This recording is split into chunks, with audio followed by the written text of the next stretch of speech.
Ladies and gentlemen, from beautiful uptown Burbank, Harmontown is now in session.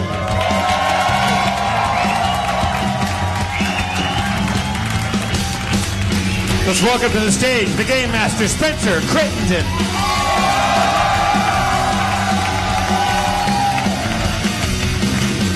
And your mayor of Harmontown, Dan Harmon.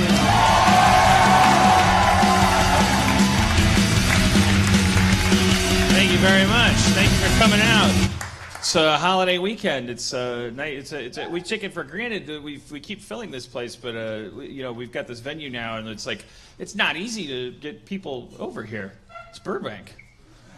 So all these people that keep filling the joint, they're obviously we could probably do anything. We got them on the hook. Who drove really far, like from LA? Like, how far did you come from? You drove from Minnesota. See, now that's a hell of a drive. Yeah, that's a lot harder. You must have left like this morning. Yeah, who wants to go to Burbank from Minnesota? That's crazy.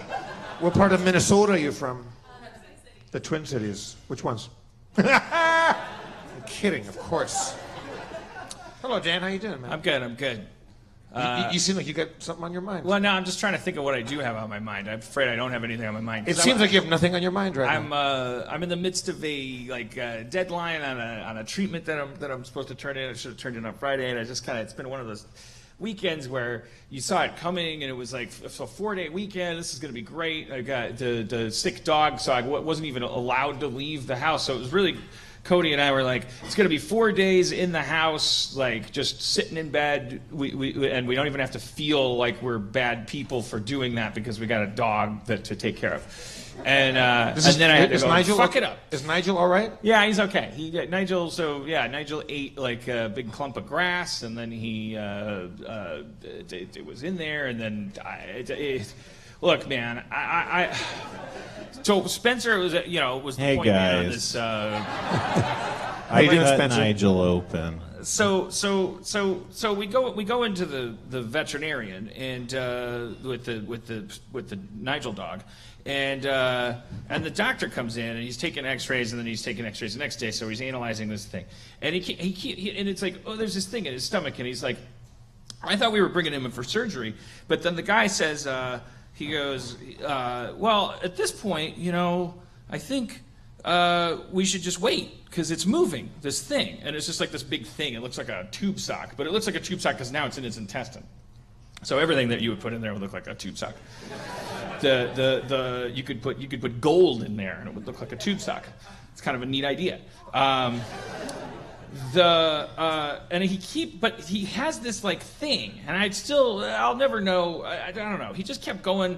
Like we would say, well, he's panting now, and then he'd go, well, you guys, he's a sick dog, and he just had that like lilting tone, and every sentence began with "you guys," and then we'd go like, so you think we shouldn't operate on him? Well, you guys, it's we don't know, or something like and the fifth time he did that. I said, you do this thing where you keep saying "you guys," and there's this tone, and the message that we're getting is that you don't want any information from us. We're not doing anything wrong, doctor. We're asking questions and saying words. Right. Like he's getting mad at us. We're assuming that the science of caring for a dog, since the dog can't talk, like that maybe it might involve collecting some data from us, or maybe, I was just like, I just want, usually in that situation, maybe this is a bad habit that I have. Maybe I'm a bully. Maybe I like when people are making me uncomfortable, making me feel bad. Maybe I'm accustomed to the fact that then I'll shine a spotlight on it, and maybe because I'm a 6 foot tall, fat, like Ursine kind of dude, like maybe I'm like spoiled. Like maybe like most of the people I'm talking to, maybe I wouldn't do that if I was talking to like The Rock, I wouldn't like adjust him, like maybe I need to examine that. It's like a bit, but I haven't thought about that because because it always works. Because usually what the person does is they go, "Oh God, oh geez, no," because the very fact of like you're just pointing out that there seems to be some kind of breakdown is enough to get everybody kind of scrambled, and then you reset. Now you're recalibrated and you're communicating as humans. That's what I usually find. But I was like, hey, you're doing this thing, and it sounds like you don't want us to talk to you, and we don't know if we're supposed to say anything, and that's all. If that's the case, then I don't know. And then he just kind of blinked, right? And then he was like, well, he's a sick dog, and he's gonna, my recommendation is at this point we should wait. And if you guys don't like having me as a doctor, you could get another doctor. You get another doctor. And I was like, what? Whoa! But I didn't do any. I was like reeling, and I was like it was silence. I was like, how do I react to this? And during the silence, Spencer goes, if you think that's best. Well, it wasn't like, just hold on. I think I said that we trusted his opinion and we'll do whatever he thinks we should do or something like that. I don't think it was like sarcastic, like, yeah, give us another doctor. I think it was like, we trust. You're the guy. Right. You're the guy to listen to. You don't want to piss off a doctor when your dog is sick. It's like you're pissing off, like a waiter can spit in your food. Yeah. Your doctor can metaphorically spit in your dog and yes, he could kill your dog. So that guy leaves. He just leaves. And then I heard him slap an animal. I thought when he said, if you guys want, you can see another doctor. I thought he was saying it like a teenager would say it, like a passive aggressive kind of like, maybe I'll go eat some worms if you want me to go eat some worms, and we're supposed to go, oh no, you're a great doctor, which is why I was like stunned. I didn't know what he was saying was, we have several doctors here, let me go get another one, which I guess is what he's doing. You could hear him faintly out there talking to another guy, and I'm like saying to Spencer, like, what is it me? Is it you? Is it the dog? What is it him? Like, and I was like, I don't think he knows that he sounds passive aggressive. I think he's just stupid in that sense. Yeah, he had like maybe an aptitude for treating dogs. Probably doesn't spike in the same brain statistically as an aptitude for like communicating with people. We don't know. Yeah, there are certain fields of medicine that like doctors will tell you that no, we're not people persons, or we're not people. We want to solve you. We don't want to hang out with you or talk to you. We don't touch you. Right. We just want to open you up and look at your insides. Sure, maybe this guy was like, oh, I get it. They're animals, so I can be like a savage, horrible, primal monster. Maybe you're so ursine, and because he's a veterinarian, he thought you might actually be a bear. Right. And so it was like and he kept saying you guys to prove that you're actually a person and not a bear. It was the veterinarian equivalent of like a racism thing, like where he didn't really believe I was a bear, like a magic talking bear, but I put off enough of a bear vibe that a guy who loves dogs and cats and treats their ails is like, I don't like this guy. He looks like someone that eats in a landfill. and that's an enemy of the canine and the feline in my book. My name's not Dr. Asshole. So 5 minutes goes by, and the new doctor comes in. And he goes, hello, my name's Dr. Ruiz. And that was a surprise. We did not expect a different doctor to come through the door. Yeah, I thought maybe like a bouncer from Jerry Springer would come in or something and like go, well, you guys got to go. Like, we need this room. We didn't realize. But a new doctor comes in. Hi, I'm Dr. Ruiz. He shakes our hands, and then he starts looking at the x-rays, and he acts like he just like nothing has happened. He goes like, I'm Dr. Ruiz. So we're going to do some exploratory surgery on Nigel. We're going to go in and we're going to pull this foreign body out. And I'm like, what? And Spencer says, okay, but what would you say if we told you that the last guy said the exact opposite thing? And the guy says, oh, no, I know that. I just talked to him. I totally disagree with him. I have a totally second opinion about what to do about your dog. Is it Anderson and Ruiz? Like that's the name of their... cop. They're like, this is the thing that will plague me forever because this guy was nice, and I was like, yes, now we're talking. Cut my dog open. See you later. Here's $1,700. I'll see you 3 days from now. I changed my dog's life with a scalpel and just walked out skipping and going like, by the way, that first guy's a prick. But what was my part of some? Were they just the guy comes out and he goes like, oh, we gotta, they probably have some veterinarian code for it, like we gotta DFI or whatever, yeah, like that's we gotcha. Let's cut his dog open and make him pay, and like. We just is the second Well, guy yeah, is the second guy totally inept and love? Do they call him the butcher of Burbank? And like, but he's a people pleaser, and so was our first guy like the Einstein of dogs eating shit? And it was just like, fuck, man, you know, like when he's on Charlie Rose will go, what do you think is the biggest problem facing veterinary medicine? I think it's the worship of the myth of bedside manner. I got to tell you, I think these are patients that can't speak to us, and if they could, I'm sorry, I'm getting upset, Charlie. He's like, yeah, well, you're doing this thing. You sound kind of patronizing. See, it's happening again. But I'm telling you, I'm a good fucking dog doctor, and I could have been a brilliant child doctor, but nobody's gonna let me near those little fuckers. So I humble myself, I stoop, I try to do my best, no harm. I come into this stinky hospital, I'm dealing with these little, tiny, scaled down, disposable patients, but I'm still a big prick. I'm still the worst guy at the hospital. And he's trying to save you money. He's like, I don't think this is a big deal. Yeah. You're going to talk to Ruiz in 45 seconds, and he loves to charge you for I'll go get Jack the Ripper. Elective dog surgery. Well, you like feeling good about yourself? You want to make a best friend that loves cutting your dog up? I'll go get him. So what happened? Did Nigel get sliced open? Yeah. And the ongoing debate was, is this going to be the end of our MeUndies relationship? Because is he going to pull out like a whole thing? Because Nigel just eats a lot of fabric and stuff, and it looked like, you know, they give the dog barium, and then all we knew is that there's a big thing that soaked up all the barium, moving very slowly through him. So then Spencer called the hospital, and then the subtext of the story is Spencer loves my dog more than me. And he said they pulled grass out of him. It was just grass. It was a bunch of grass, yeah. You know, cows, it takes them like 3 whole stomachs to digest that shit. Cellulose. You can't digest cellulose unless you're a dog. Oh, wait. No. Dogs and humans who don't deer and cows.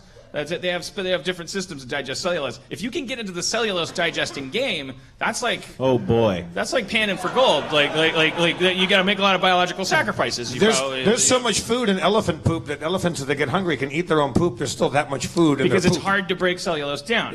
So they break down a little bit. It's like a very difficult thing. You know, I guess maybe grass at one point was like, Jesus Christ, what are we, the biosphere's toilet paper? Like like everyone's just going to eat us? Fine. Try eating us now. And then everyone was like, and they're like, yeah.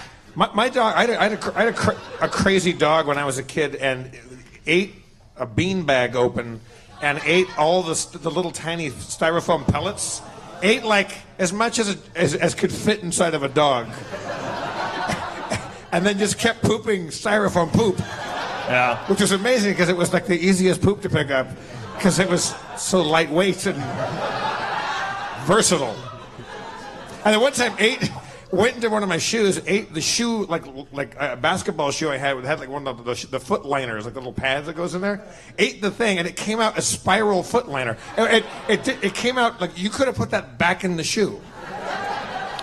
Well, Nigel dogs are like fucking everything. boa constrictors. Nigel ate a coat hanger 2 days before this all happened, which is why I was like, oh, it's a coat hanger. He must have wood splinters in there. He ate a coat hanger, a nice wooden coat hanger. He probably ate the grass to chase it. It could be what it was. Eat something softer than a coat hanger. They do eat grass. That's what everyone keeps saying. Well, they eat grass when their stomach hurts. I'm like, what is this? What is this information? Why are you gainsaying me? It's a story. They already pulled it out. What do you want me to do about that? You want me to go talk to the dog? I think they want you to not know more than they do because they studied medicine and they know how to fix dogs. Oh, well, no, I was talking about people on Twitter. Oh, okay. Like you say. Oh, don't do that. Yeah. What do you think grass is thinking? What was it about, like, evolutionarily? Like, what was it? So grass is like a half step up from, because I know moss. I know moss, and moss is like Can we have one podcast, Dan, when you're not going on your moss rants?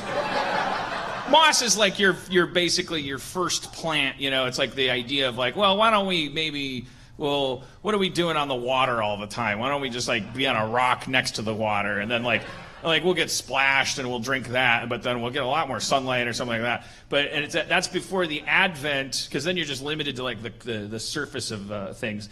And then the big step was capillary action, taking advantage of water's slight negative ionic charge, which you will see illustrated when you do dishes and try to pull your plates apart. That's how. But water, if it didn't have that slight charge to it, then it couldn't be drawn up as far basically as you want to. A redwood tree is using that slight charge to carry water all the way up. I'm probably very wrong about most of this. But it's the precursor of By the way, Dan briefly went to community college and took a biology class, learned a lot about plants, and now knows exactly this much about plants. Yeah. But wrote a TV show about going to community college. Right. But it's pretty fascinating because water has, the first thing you learn in biology is like, well, let's talk about water first. It's because the water is like, it's everywhere to us. And it's like, oh, water, fuck water. Like, eat shit, water, you're a piece of shit. Like, you're just like, whatever. Like, oh, water's here, who cares? It's old 80% of the earth. But water is, it's a magical, it's not magical. That's, if I'm trying to get you interested in science, I shouldn't call things magical. I should write a book about wizards or something, and if I wanted to, you should write a book about wizards. I could. And you know what? It's not hard. It has many properties that make life on Earth possible if water was just a little bit different in any way. For instance, water expands when it freezes, so it floats. So a planet that goes through an ice age, the water on top freezes, and you get your little tiny boogans underneath. Your little creepy fish. They can keep living. All as like little monsters. Cryoboogans, they call them. Cryoboogans. Yeah. Then that Earth thaws, and we come crawling back out, and we go, let's do this again. We couldn't do that if You're fucking dropping some serious science on this show. Yeah. I like your Pink Floyd shirt. That's very exciting. Yeah, Cody went to the Roger Waters concert. I guess he has like this big dick. She showed me pictures. Did anyone go to the? Is anyone into Roger Waters? She showed me a picture. When I was your age, I mean, when I was 15, I was like really into the Roger Waters Pink Floyd. It was very important to me, but I never actually bothered to see a photo of him because it was pre-internet. I would go type Roger Waters. Oh, let's see how he looks, because I'm not a vain person. I don't live in that world. I thought he was probably black because he was important to me. And I didn't care. I cared enough to think he was black and positively judged him for the color of his skin. But anyways, he's a very fit man because he's got to be 109, and like he's definitely like not eating what I ate this weekend, but it's like a picture of him from the thing, but he's just like, he's got this big boner in his pants. And Cody sent me a photo. He's just like, look how big his dick is, and look how hard it gets from his work.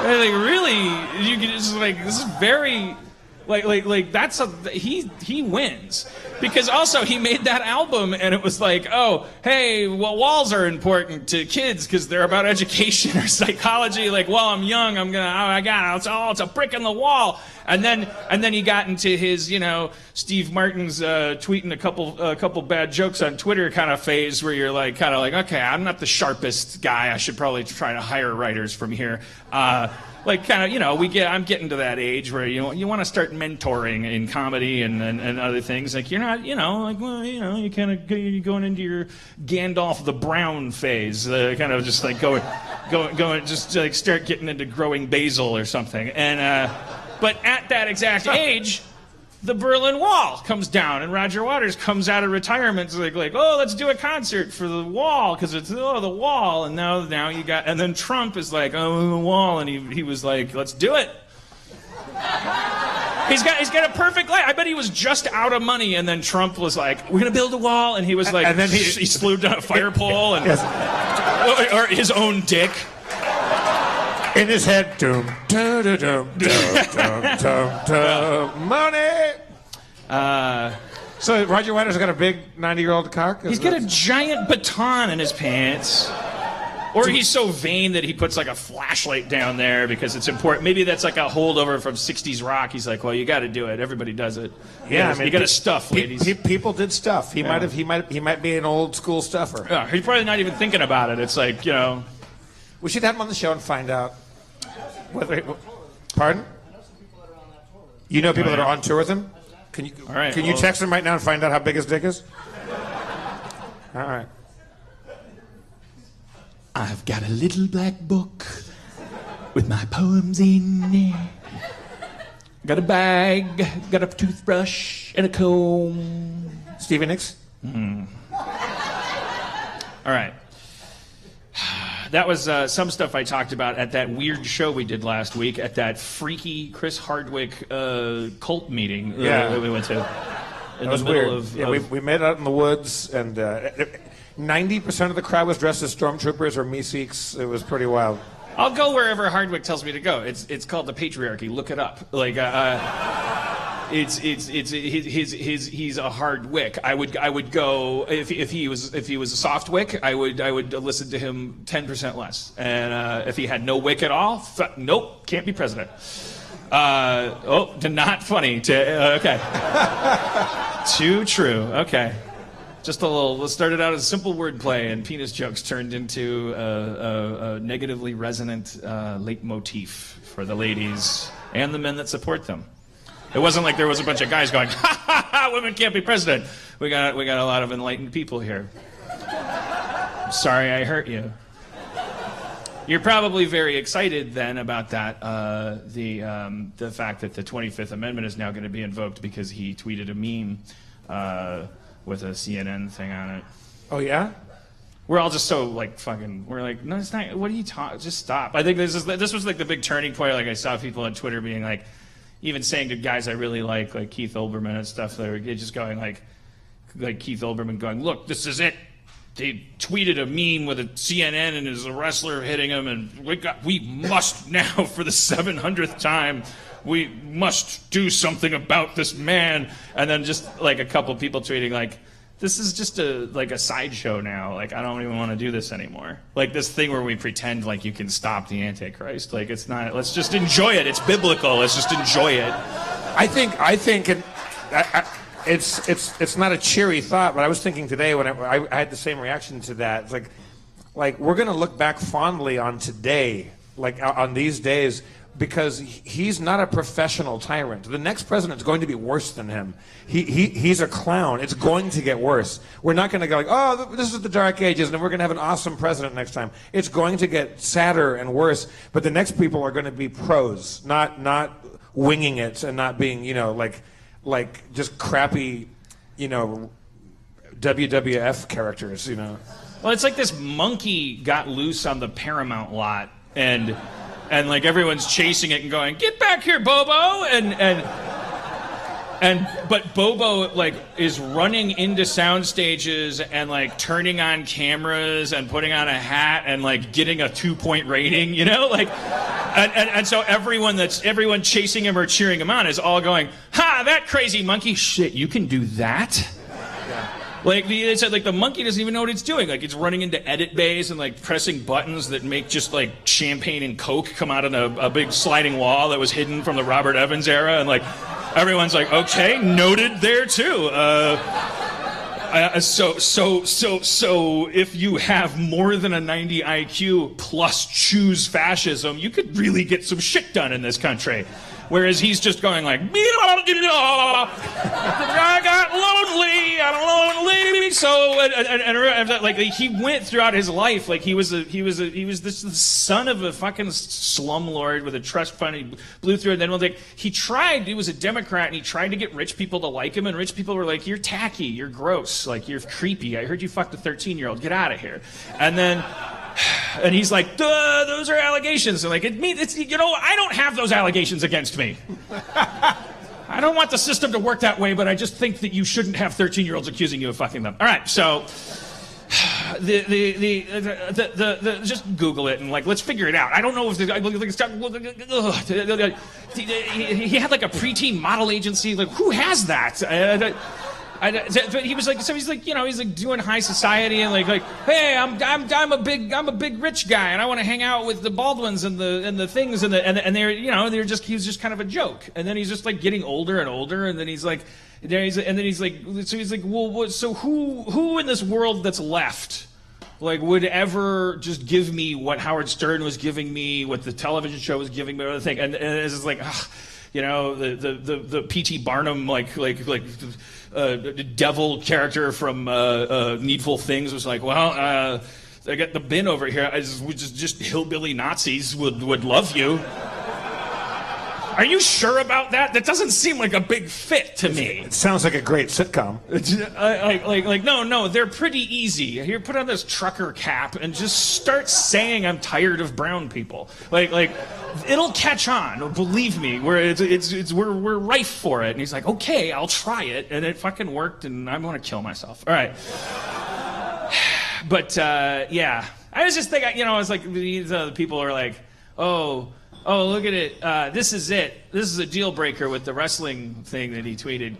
But it's like so sad when people are like, because it's violent imagery. Is he promoting violence against journalists? Like, well, don't play into that fucking... He's promoting violence against good Photoshop or After Effects. That was pretty crude. Yeah, and the guy that did it, you know, and then everyone is like, well, look at the last thing this guy did, and it's like some Nazi shit about how everyone in CNN's a Jew or whatever. And I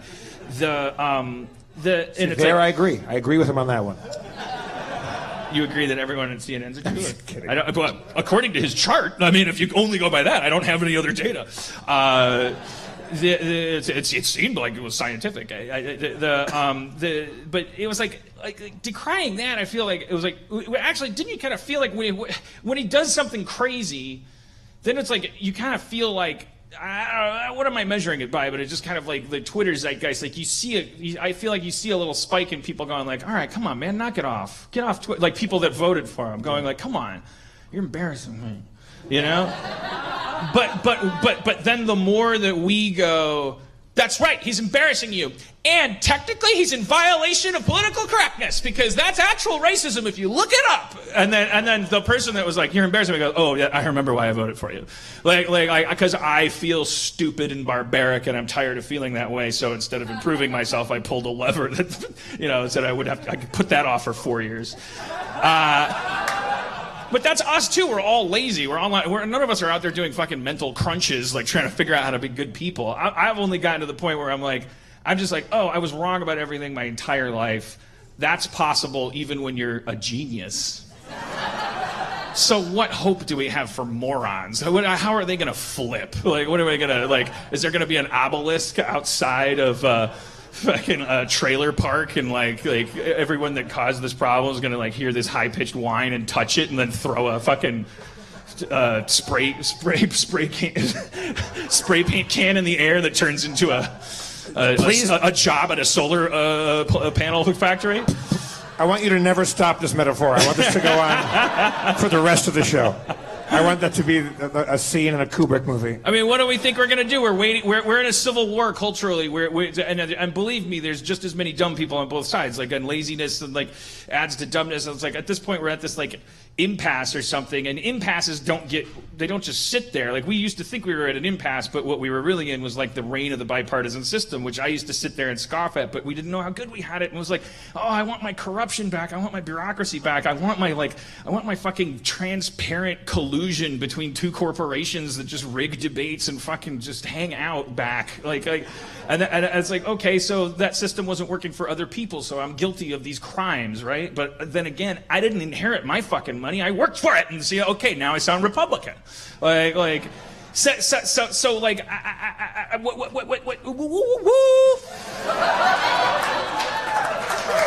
All right, hit pause, hold up. Somebody, one of our fans, go online, make that a remix. Whistle tip, go woo, woo, woo, woo. But that was like the EDM kind of thing. Well, it's not an impasse. That's the thing. Okay, so here's why. You kids, when grandpa that made Rick and Morty, and it's such a bummer. Why is he such a cuck? Like what? what are you doing? Why are you talking about politics? Why you make this great cartoon that's like, oh, it speaks to the very heart of my alt-right or Bernie-crat or Hillary-loving or Trump-loving ass. Yeah, because I'm a genius, and it's called resonant storytelling and timeless character craftsmanship and Justin Roiland's coattails, and there's a delicate recipe also, that only I know. A lot of the background art looks like dicks, balls, and vaginas. But when you're all bummed out, like, oh, why are you? Oh, you used to be so fun. I'm sure that's not true. First of all, I'm sure. I don't remember, but I don't think I was like a laugh a minute when I was not political. I was probably just gross or something. I was probably just going like, is it me or bananas fitting in your ass wrong or something? That sounds fun. I couldn't riff at a thing. I didn't want to like. But like which end is the wrong end of the banana to put in your ass first? Do you think? The banana is the atheist's worst nightmare. Google it. Like you're all bummed out and you're going like, Dan, what is politics? See, here's why you're doing that. Here's why you're thinking that. And I understand this because you're younger than me, and it's not, I'm not implying that when you get older you know more. I'm saying like I've lived longer. So if you've lived longer, so imagine like you're listening to a 10-minute song. Okay, and you walk into the room and it's been playing for 8 minutes, but now you're hearing your first minute of it. If the people that have been in that room longer are saying, I think this song is ending, listen to them. They have gotten more of a feel for it. It's not so much like, oh, you're so much smarter, your IQ keeps growing. Saying, this doesn't happen. I think everyone keeps saying that. I'm like, it's like, I know the difference between like, oh, the dangling chads and the abortion arguments and the gays in the military and the Republican Democrat, and just out and out, like, we're having a little bit of a problem here that has really actually nothing to do with what we used to call politics, because that word has, for 44 years, to me has meant the boring thing, the grown-up thing, the part of the scam, part of the thing. But politics now, it's like actually like, I mean, there's only, once this stops being the case where everyone's like all freaked out, like, it's not, it's gonna be like you're gonna be wearing like jumpsuits and stuff, and we're gonna be like walking in like stainless steel honeycombs, like deep beneath a Mars station, and they're gonna be being. Well, now I'm making it sound cool. We're never going to get to Mars because whoever comes after Trump is going to win by opposing gravity. Like and people are going to be like, yeah, why are you libtards always talking about how there's gravity if you want to get to space? Can't you see how stupid that is? Oh, here's a meme of a gorilla going, I want to go into space. I think I'll say that nothing can go up forever. That's you. Because the world will be an ocean, and there'll be, okay, well, we were wrong. Yeah, okay, we were wrong about the polar ice caps, but what is this gravity you're always talking about? I say if you're poor and you want to get into space, just jump. If you believe in yourself, you should be able to fly. Well, technically, no, egghead. You fucking sell out, you traitor. Jew. I know it. I haven't checked my chart yet. But you got that fucking Jurassic Park vibe. Which character? Which character? Goldblum? Yeah, the Stegosaurus. You better wake up, motherfucker. Did you see that fucking holy shit in a bottle? Did you see that NRA video that was like, whoa, yeah, see, it's over. Like not over like I mean you over like school's out. Like they're saying like it's over. Everybody do what you gotta do. So like that's a cue for activists. That video is like what's playing on a TV in the background in RoboCop 2. Like when you yeah. so much far beyond that. It was crazy. And here's the craziest thing about that video to me. When those guys, like, when someone goes into a school and shoots like 20 people, and then their response is, well, I'll tell you this much. If the teachers had guns, they would only be 10. Yeah. Okay. All right. Okay. So everybody should have had a gun. Okay. All right. Well, for a second there, we thought, no, everybody should have a gun. Okay. Got it. I get it.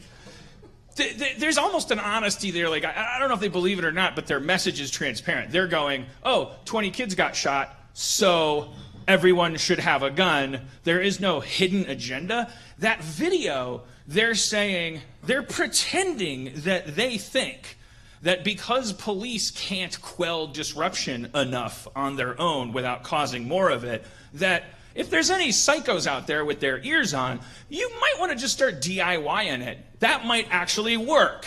That's the unspoken implication, is like, you should jump in because the government's hands are tied. They're cucked out, man. Like they gotta do these Mirandas and all these things, and then if the minute they poke someone with a stick, if they're wearing a badge, then there's more protest. It's like, it's crazy. So, and then they end it with like, now more than ever, you gotta fucking hit. So they're saying to their base, like, if you're out of your goddamn mind and you pop off, it could be the solution.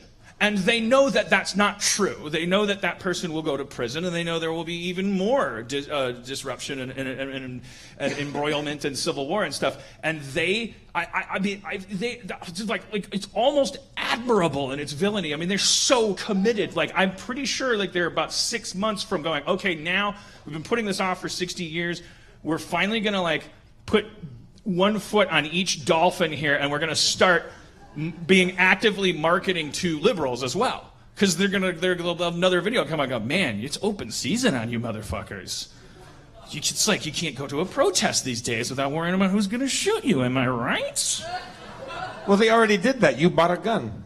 They already did it to me. It's called white male fragility, not white male endurance. I'm not going to be the last person to buy a gun.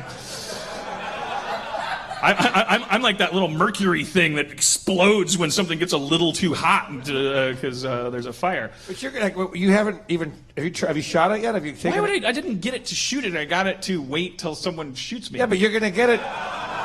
Someone's going to come on your doorstep with a burning pitchfork, and because that's the thing. You think pitchforks are dangerous? When you light the tips of the pitchfork on fire, God. You got a real problem on your hands. Yeah, I mean, in ancient times, angry mobs needed torches and pitchforks. It was a mess. Yeah, and then it took us why did it take us so long? I think it was Eli Whitney who found out that if you combine fire and the pitchfork, you get a flaming trident, the ultimate angry mob facilitator. And if you can combine that with riding 2 dolphins at the same time, you might be the most terrifying individual in mythology. You're certainly not a redneck, that's for sure. If you were pitchforks on fire and you can still ride 2 dolphins. Riding on 2 dolphins, and the way you express your frustration with the ruling class or a monster is a flaming trident. You're probably not a redneck. You're probably not a redneck. You might be like Prince Namor. I don't know. You might be from like Mount Olympus. Yeah. But did you notice that jumped the shark? That invention, angry mobs. They just stopped. You never see the flaming trident used in angry mobbery. Well, Egypt kind of did it, like the Arab Spring kind of thing. They went full on. Like angry mob shit. They went storm the Bastille. Did they have flaming tridents? They probably have the modern equivalent of that. All right. Well, we'll get back to that. Wait, what were we I'm just saying, but you're gonna wait until somebody comes up at your place with a weapon to take your dog or something, and then you're gonna pick up your gun like Woody Allen's gonna fly apart because you don't know how to use it. You've never you have to go. I've already field stripped it and cleaned it and put it back together. What I don't know how to do is get the rockets inside the clippy thing. I can get one in, and then I'm like, really? It's this? You have to push this hard? I'm pretty sure it's gonna shoot. I'm pretty sure you can go on Google and type in how to put rockets in clippy bits, and you'll. I'm scared to load the magazine because also it's like that's now you're actually loading a gun in your house. I haven't gotten that far yet. I was like, I wonder if I know. No, you how do. To... It takes some thumb strength to get those. Get those I fuckers in there. gotta get these little bad boys ready for the revolution. Yeah, look, man, I don't know what to tell you. I'm not a role model.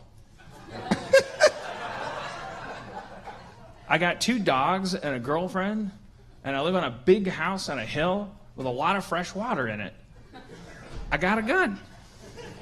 I got a hammer in case a nail comes loose. You've just told however many people listen to our podcast that you don't know how to load it. So it's not really. I don't know what kind of security level you think you're at right now. Maybe I'm all the way past into the world where I'm setting traps. Have you ever? Maybe I'm like Jigsaw. Maybe I'm like playing like lame wounded duck or whatever you call Spencer, it. have you fired a weapon before? Have you fired a gun? I feel like when I was a kid, I fired a gun in a camping trip or something. How much fresh water did you say was in your house, Stan?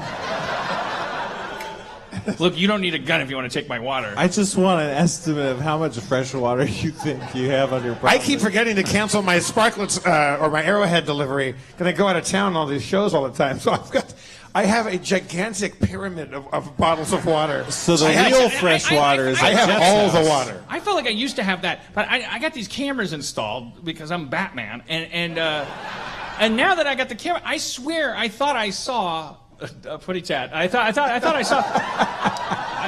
Google it. It's a great. I thought I could swear I saw the Sparklets guy or whatever you call him now, the Nestle mobile oil guy, whatever fucking the Pentagon Ministry of Drinkables, Centaurian. Brought a 5-gallon drum of water.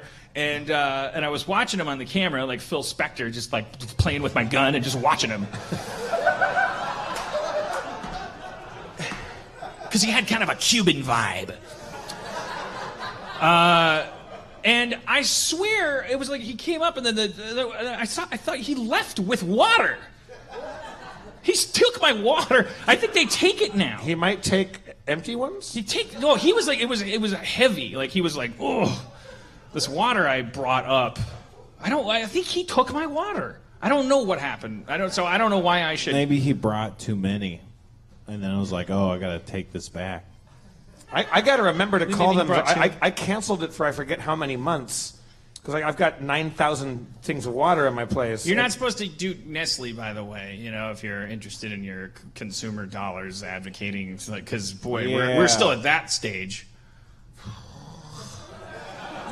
It's not at all like the branches of government are collapsing into a fucking like murder van that's going to drive around. But if it was 1999 and you thought the way you spent your next water dollar would influence the totally fair capitalistic biosphere in the Nestle guy, like he's on record as saying in interviews like, yeah, I don't get it. I don't understand why water is considered a natural resource. That doesn't make any sense. It's a product. Everybody buys it. You need it. You drink it. Looks like a candy bar. They're also like, they're trying to buy up all this water that's like cheap, that's like reservoirs and stuff, and they're getting these crazy deals for it. And they're going to profit off of it. But the water they're buying is so cheap. It's like you could start a Kickstarter and buy the water for like cheaper than them, except, we're not corporations, so we don't have access to these markets. But it's like, we could buy that water that we don't want Nestle to buy from us, but, they won't let us do it. It's fucked up. Gotta put all your money into Arrowhead. They're a Native American tribe that makes their own water out of the rain. Trail of Tears.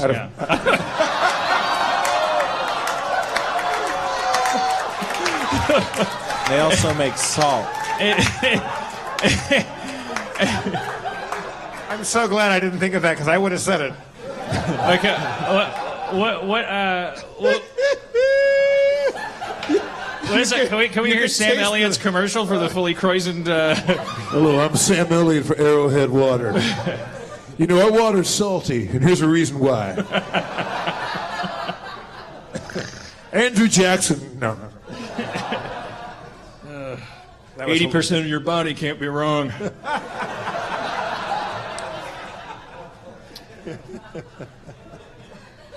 That's just general water advertising. I don't know. It's not for Trail of Tears. The Trail of Tears was, of course, a horrible thing that would be totally offensive, but we made it delightful, just Right. Well, also the history's written by the winners, and there's not, we're not afraid of the. That's my apology to anyone who is listening. That's like that's a little hurtful. I'm like, I'm sorry. Like. Also, because it's just it shouldn't be a numbers game, like what's offensive, it shouldn't be like, oh, that group isn't like gonna Million Man March us, so or, you recently made a I thought I saw a Pootie Tat reference. They don't think you're current. You're a baby boomer. You still you're still allowed. So why is it now? Just hear those sleigh bells jingling, a ring ting tingling too. Dan's got ice stuck to his bottle. I've never seen that much ice stick to anything. It's. Should we bring up let's bring up two of our friends so we can. Yeah. Oh yeah. Let's bring up Abed Gaith and Kelly Fontecchio. Yeah. Callie and Abed.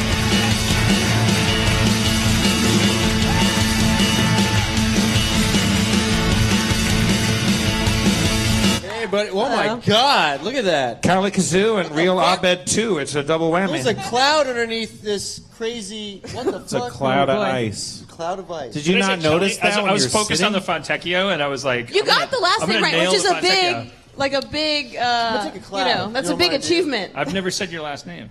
Thank you. You said it correctly. He said it now, just now. yeah. Right? Were you I named? mean, we both have unpronounceable names. Were you named after Kali, like the Yeah. the god of destruction or whatever? Goddess of usually death. always Yeah. shake his hand when I come up. Okay. There you go. Well, Sorry, I had to do that. Glad we didn't It's a miss ritual. that moment. No, it was like 2 seconds. No, it was important, Very important. I did it every time I came up here, so. as including Kinda now. keep the tradition going. Eat that mic. All right, thanks. Kali, you're looking very smart with your fuzzy Simpsons bag there. Thank you. It's Selma and Patty, yeah. It's nice. My favorite part is their unshaved legs. Did you Patty and Zelma. Did you purchase this, or is this something you created? Oh, no, I purchased this. Yeah. It's a purse/pillow. I guess when you pass out at parties, you need that. Yeah. Because then you can just use a pillow that isn't there. Tell me about There's it. never a pillow. I passed out at a party recently. No Oh, pillow. boy. I remember you talked to a guy who passed out at a party, but you didn't care. It was That's a Rod. famous yeah, that it was was- Rod Hassler. Oh my God, that Just gonna story. st- I mean, that I'm story's sure we never told it. going away. It's Jesus. legend. It's like the OK Corral, or it's like you shot a match off a buffalo's back or something. It was like, Why the like- fuck like- does that story keep coming up all the time? I'll tell you why by telling you the story. It was a Halloween party, or no, it was a wizard party, and you and everyone. Is it came Wizard- dressed- is it where me and Everyone Justin came were dressed as on- like actual wizards, like cone hats, like moons and stars and wands and shit And like that. me and Justin, we just went to a thrift store and found random shit. And then he was the wizard of cell phone technology, and I was the wizard of the past or something.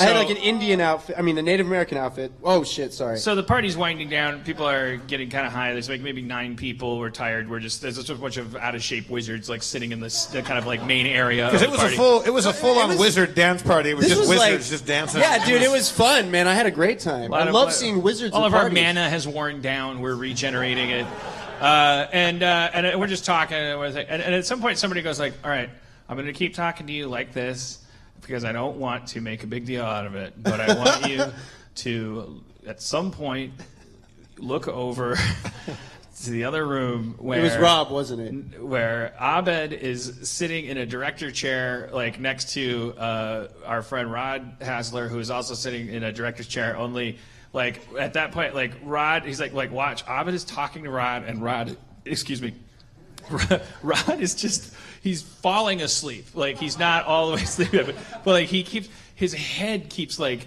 it's all like if you were talking to somebody and they went like that. He was slightly awake. Like, wouldn't you? I mean, you would at some point. Maybe he's a bad listener. But that's where heroism comes in. Like, But by the time that passed around to me, and like everybody just look over there, don't make a big deal. I looked over, and Rod was completely comatose. it kept getting funnier and funnier. Just his head was dangling like an apple on an old. Well, that's my fault. The tree. story got his more boring. head was like parallel to the floor. Like there was no mistaking this man for conscious. Like I went to work stories, and also there was a point because you were talking, and like everyone was watching you, but we couldn't quite hear what you were saying. But there was a point where his head was just dangling over the arm of the chair, and as we were all watching you, and then at a certain point you reacted to him as if he had like interrupted you or something. I think you kind of like, or like he had made a good point that allowed you to well, that's a different matter. He was listening, but he slightly zoned out. Like maybe he snored or something, and you're like, well, speaking of that, Well, I thought he was still awake, so then he did some motion that I'm like, how could you? What in the weekend at Bernie's? Were you talking about Farscape? No, I was talking about, well, we worked together at the time on Mansers, and I was saying stuff like, do people at work like me? Am I annoying? And I think like I was trying to get validation that people liked me at work, so I was like confused because they treated me weird there. So I'm like, hey, come on, they like me, right? And I think he phased out at a certain point. But I was so passionate about what I was talking about that I didn't notice he passed out. So yeah, you guys saw that. You saw me. I mean, he was awake 2 seconds ago. Yeah. And then in those 2 seconds, he fell asleep. Well, thank you for saying the words "pass out" so that we could all remember to mock you Yeah. for that same thing from like 11 years ago. Look, it was weird because you guys looked over at the right comedic moment where it was funny. No, we were watching you for 45 minutes. Like there was it wasn't a window. I got it just the right time. Like Planet Earth. Like, oh man, that orca just leapt up. For real, we were all playing it cool, but marveling. Like, you kind of had your head down, and you were making a point about Ben Folds 5 or something, and some record or whatever, and he was completely dead. Granddaddy. You were talking to Rosebuds. a corpse, and we're like, he's in heaven right now. Man, I'm so embarrassed. I mean, because the weird thing is later when you guys said you were watching the whole time, I was like, I didn't remember. It's like I did talk to him, but I mean, we were asleep. It was the end of a very long drunken party, so Right. everybody gets a pass on that one. But it was delightful.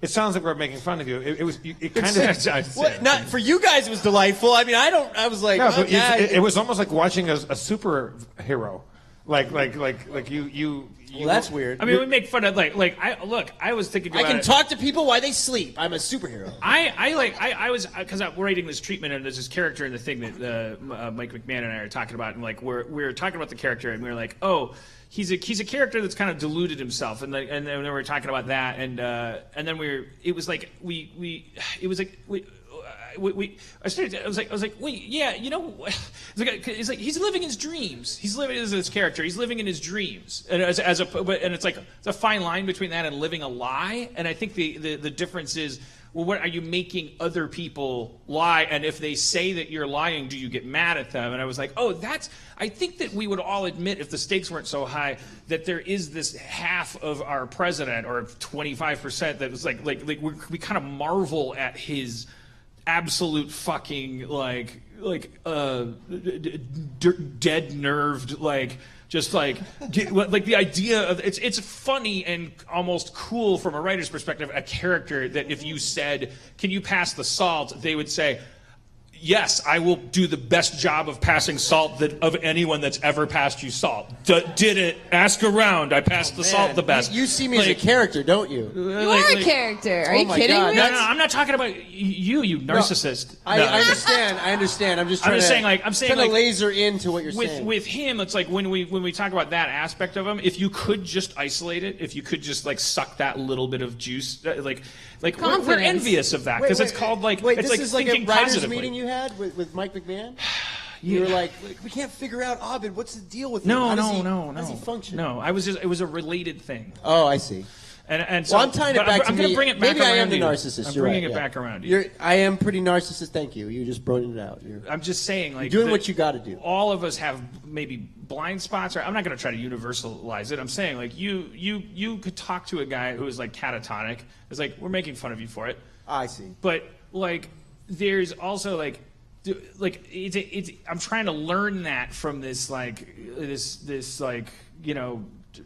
troglodyte that we've chosen to celebrate our demise as a culture. Not you, the president. Oh, I know. I'm trying to see. I'm like, what do you admire about him? Like, what, and why is he so? And how come you watch like Huckabee like get away with it or not get away with it? Like you can see like Huckabee on Twitter try to like, all right, I guess the market's prime for an old man to be kind of a goofball on Twitter. It's and the you're just Huckabee like, hour. Nah, you're the worst. I'm running in here. Whatever, Abed. I'm with you. I'm trying to give you. Between my Dan-splaining your Abedness, like, and you being Abed during it, it's like the audience is like it's a black hole. We're gonna die. Yeah. Now, but you guys, my wristwatch turned into legs. You guys are doing your own show that's going to be happening. We are on NBC. Here. On the 6th, right? In a couple of days. Yeah, Starburns Castle. Yeah, this is what you'll see. It's our second ever show. Our first one went off really well, like a good turnout, and our guest was Rich Fulcher last month, and this month it's Martin Olson, who you might know from Adventure Time or Rocco Smarter in Life, or all sorts of things. Quite a guy. Yeah. And we did a skit with him before where he was your dad, and I'm asking for a date. And then he beats the shit out of me. No, he strangles me. What does he do? I don't know. He's a good guy. You guys ever go to Disneyland and go to Mickey's house in Toontown? You wait and you meet Mickey Mouse. I just did that for the first time with my girlfriend, and as you're waiting in line there's these awesome cartoons that are old, like vintage-looking Mickey Mouse and Minnie Mouse things. And that's Callie. She made those things. Well, I did a bunch of designs. There was a whole team of people. But the design is the design is the whole point. It's like beautifully designed. It's like some of the coolest animation I've seen in a very long time. It's like. Did you know it was her when you saw it, or I remember seeing clips of like stuff that you've posted online. Oh yeah. And then I was watching it with church, and I was like, oh, this is the thing that Callie worked on. Yeah. And it's like old vintage black and white Disney meets like Ren and Stimpy meets like the Triplets of Belleville. Like it's really cool. So the background team especially are like super amazing. Is that Andy Suriano? Yeah, Andy Suriano, who's doing Ninja Turtles now. Great guy. He looks like Wolverine. Suppose I'm a young Burbank hipster. You just described me and Spencer. Yeah, I mean, you could pass for that, dude. The beard really does that. Sell that. Continue your thought. Why should I come to whatever your show's called, which you should now tell us? Well, it's because it's not filmed. Wait, so to go back to the egotistical thing, it's called What About Me? Which is about us going, well, what about me? Yeah, so every time someone ends a sentence, we're like, well, what about me? Like, I'm important too. But like, the birth of the show was that I was frustrated with Hollywood, and I wanted to write and get people to see my comedy. So I was like, I'll just do a show and make it with my friend who does great music. Yeah, so it's a true variety show. What was the most frustrating thing about Hollywood for you? Well, there's a lot of things, but mainly like I've pitched and I've. Also you might know Abed. Anyway. He wrote a little bit on Rick and Morty. He worked on the commercial episodes. Yeah. That's right. Yeah. And I had 100 ideas, and they picked 5. It was the lack of you that frustrated you about Hollywood. You're like, wait, why am I not in there? That the fact that I think I'm as good as Johnny Two Tones over there. He's like, I watch his career just spiraling out of control, and I'm like, Johnny, I can do that. Is Johnny Two Tones here tonight? I don't know. He might be here. You fucker, fuck you. No, I mean, but look, I have, I feel like I can do that. So I'm like, let me just do a show where I can do that. And no executive is saying, stop. That being That's in this crazy. Case, like a variable. I can't ask you because I'm not going to start a beef between you and Johnny Pemberton or whoever it is. Two-tones. No, he's a friend. Actually, I'm saying like I'm not going to ask you to tell me who it is that you do think you could. Please don't. Please don't. But no, I mean the alternative for anybody who wanted to come to the show but was still on the fence, going like, gosh, maybe I do some. Well, we have a lot of good special guests this month. Besides Martin Olson, we also have Mike McCafferty of 101 fame and Star Trek podcast on the Feral Audio Network. His Star Trek podcast is great. I like the Wrath of Khan one. We were just guests on there. And also, we will be having Becky Garcia, who's an Adult Swim writer. She writes on she wrote on Hot Streets. As of a couple days ago, I was in the show, but then Jeff Davis was our special guest. I screwed up and double booked myself. But so that's cool. We'll get you in a few months. Abed, you in the show. Right. Like, because you can't, you could say Johnny Two Tones, and I can do what he can do. Right. And we can't make you say, I mean Vince Vaughn. I'm asking you, what are you doing in the show that you're like, fucking come see me do my thing? I'm like the Bob Odenkirk of the show. I just kind of write stuff and I act in stuff, but I don't give myself the main part because I like to be on the sides. And I like other people to... Abed's the crazy part. I want to extract their craziness in my own way, and it's fun. Yeah, no, last month Fulcher... there's a sort of script that Abed writes, but he kind of just went off the rails and did... Fulcher really improvised brought the whole so section. much to it, and he made it way better than I wrote. So that was a great experience. Because I like working with him. Yeah. It was like we both had a talk show where we're the hosts at the same time. I saw Fulcher like in 1994, I think, for the first time at some wow. comedy festival, and he came on stage as a show he did. I might have the date wrong, but it was called Modern Problems in Science or something like that. And it was him and a couple other guys, and they would just get a theory that they would have, and they would get 3 different schools of scientific thought, and they would prove or disprove that theory.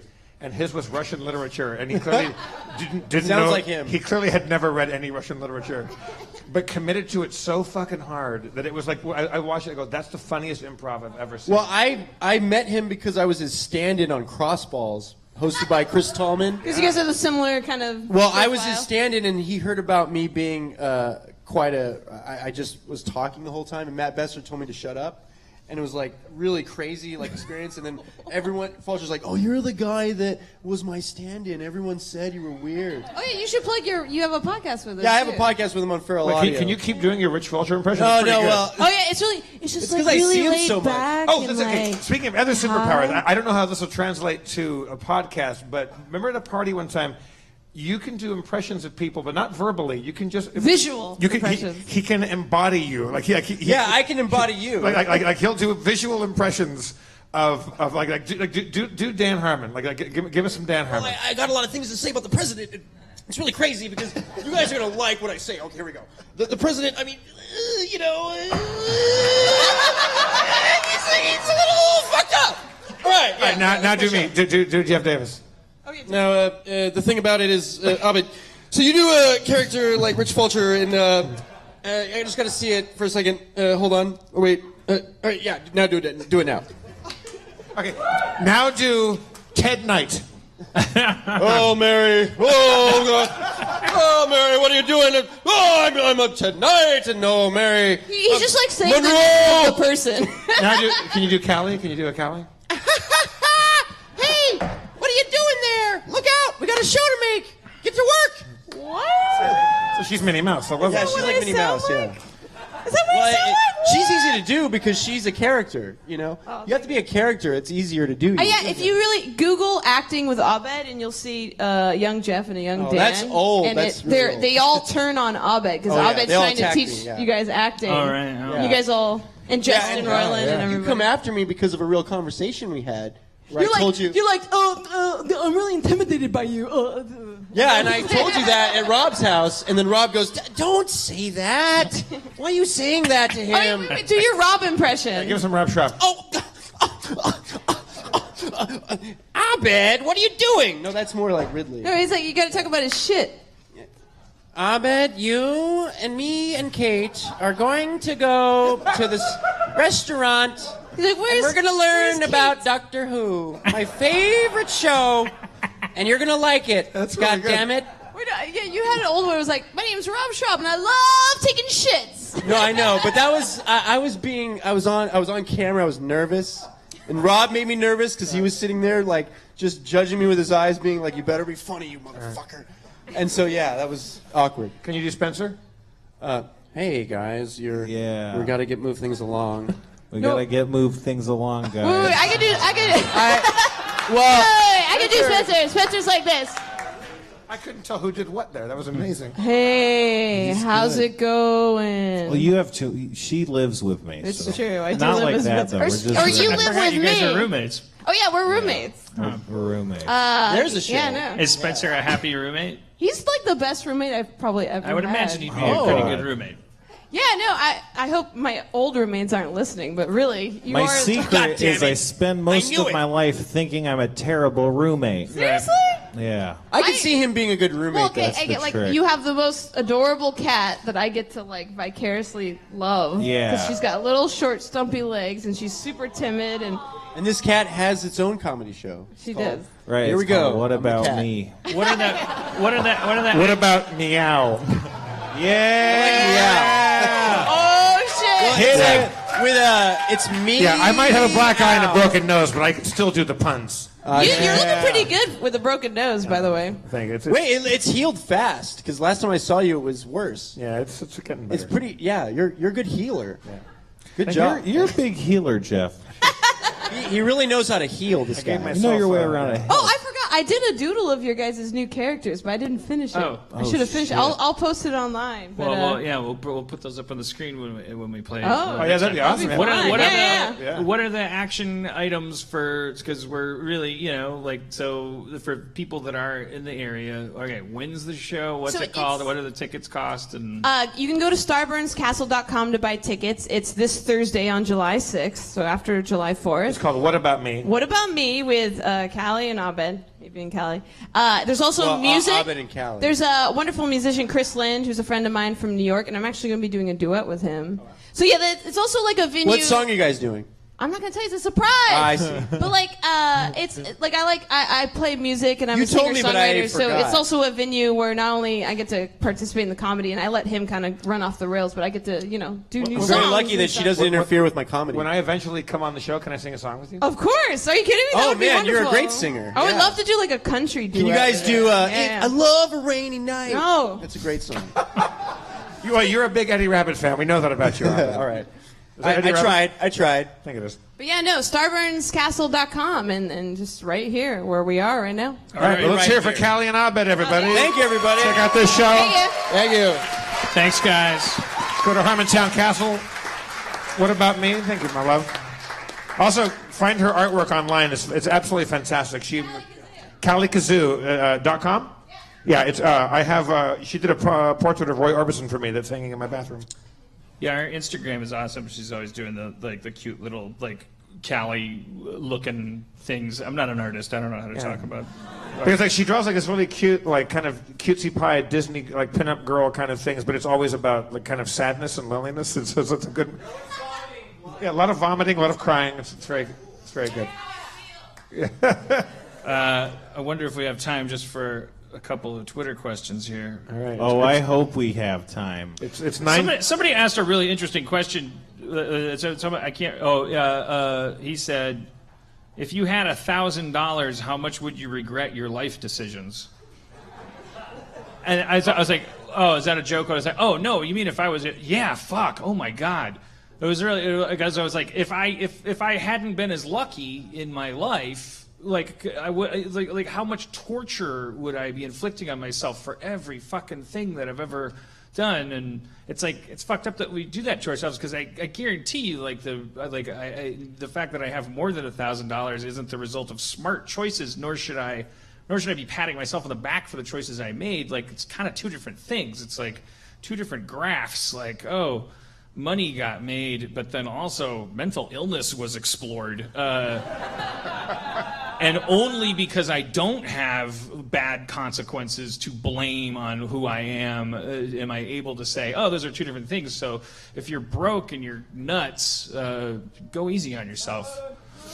It's 9/11. 9/11. Oh, It's 9/11. For people that have never seen the show, if they've been here before, please don't think we're terrorists. That's a thing that we do. Yeah, Spencer, do you want to dole out some character sheets? We'll be right back. Oh yeah, let's take a mid-roll break for a pre-recorded ad during which the people that are in this space and the people that paid $5 a month to watch get a secret dance segment. Dan, do an armpit fart. Can you do it? I've never been able to do armpit farts. God, I can show everybody. Can we? All right, and we're back. No. Don't. Oh, I could show. we're not people- back yet. I'll show people the, that lady. The last segment didn't get cut out, and any plebeians listened to it, even though it was like bonus and Well, not they for got them. some work to do at Feral Audio. They'll figure out how to do it right by the time that we actually make these segments worthwhile. There. I put Levy. There was that lady. She's I can't remember who she is. There she is. Remember her? She was on Twitter a little while ago because she was like bragging about how we're spending less on. Wait, what is this? She's the Nikki UN. Haley? She's the ambassador to the UN. Nikki the U.S. Haley? ambassador to the UN. So I was like, I don't know. I'm going to put Levy's face on her just to give the old iPad a try. And really then, like good. partway through it, I was like, hubba, like nothing against her, and we're enlightened now. We're not going to judge women, especially in politics, for their looks. But I'm just saying, like, you throw Levy's face on, like. I think we're finding out. We found out he's a winter. That's really his color. And I have a type. All right. Okay, well, boy, we're back. And man, oh man, you should really pay $5 a month. All right, you guys Don't want look at my apps. You guys want to hear a little bit of Pathfinder role playing real fast? Let's get Steve. Oh, let's bring Steve Levy up here.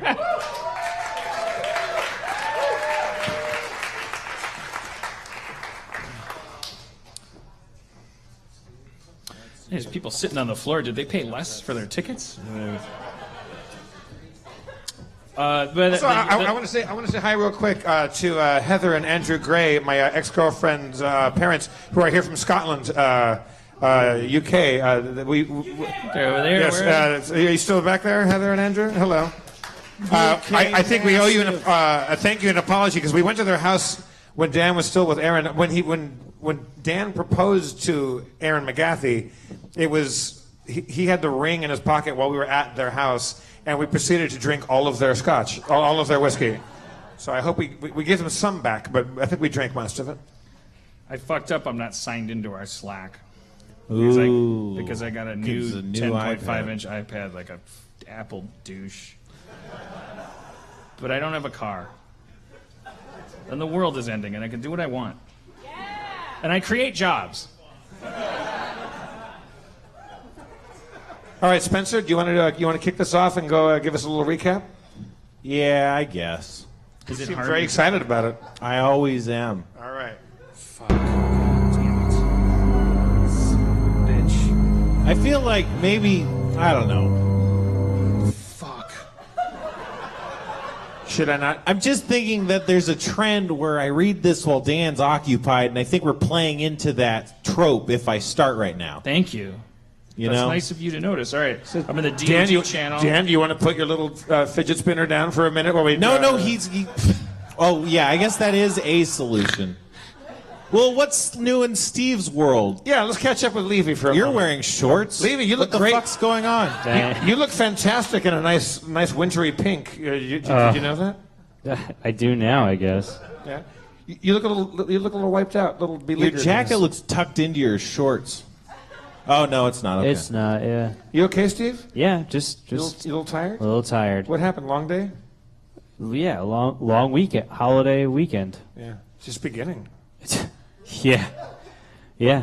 Not for me. It doesn't feel that way. No. No. You got to go back to work tomorrow.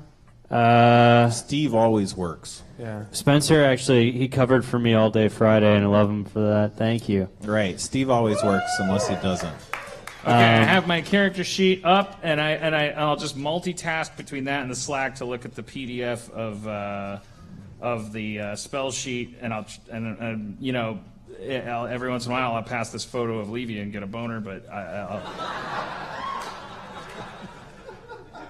that's just gonna have to be like a little handicap that a capability, a different ability. Which picture do you think you could more successfully masturbate to? The original of that woman, or the edited Steve Levy one? No, for sure the Levy one, because I know for sure. In my heart, I'll be like, even like it's like she was, the only reason I ever photo is because she was bragging about the savings that we've made by not caring enough as much about the UN.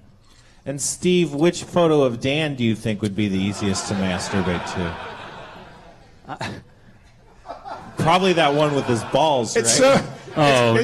It's so easy to embarrass Steve Levy. It's almost unfair. No, I know, it's great. That's why I brought him up. It's like every group text, like no matter what anybody says, it's like a hair trigger. You're gonna get the monkey with its see no evil monkey. Yeah, you get shy monkeys, and if it's really embarrassing, because there's also the thing that Cody and Dan occasionally there's a picture of Dan with his balls out that we just said. It got worse. It got worse a couple of weeks ago, Jeff. Yeah. Cody and I like to trick Steve into looking at my genitals, and like Cody will take pictures of me in hotel rooms and stuff, and then there was a hotel and it had like a thing that was like I don't know why it would have this, but it was like a thing that were. No, it's a thing you put on your doorknob outside the hotel room. Breakfast. Because it means that you want breakfast. They'll take your order or something. Yeah. You fill that up. You fill it up before 6 a.m. I never been in a hotel that had that, but it was like, well, guess what's going through there? And then like, so it's just it's just a circular hole. It says breakfast, and then I'm like, and so I'll just. You could just text somebody. You could just send that photo to somebody, and you'd be tricking them into seeing it. But it's like funnier to be like, "Hey, Steve, I need those tax forms." And also, have you seen the thing? We were in the middle of the desert in some random bar doing work, and Cody is texting me in the thread with Dan, and she's like, we got to do this thing, and hey, can you help me with this? I'm going to send you some stuff that I need help on, and then just this picture of Dan comes through. We're sitting at the bar in public, and it's 3 or 4 images in a row of him with his dick through the breakfast. That kind of backfired because it was like this Burbank bar and these giant screens, and it was just like in the timeline. I'm like, And there was a guy next to Dan who clearly saw this picture. This like conservative, misogynistic guy who, and he just we're laughing, and he commented on us like laughing at, and I don't know, it just. And then Dan got sucked into this horrible conversation. I mean, didn't you guys at Starburns recently have a sexual harassment workshop, like thing? Yeah, we did. Yeah. Are you? How does this not qualify as? It's full? Totally fine. Well, you obviously missed the meeting. Dan had. If it has to be unwelcome in order for it to be it has to be unwelcome. Right. Also, technically, Cody sent it to me, so okay. She's not. Yeah. She doesn't work with me.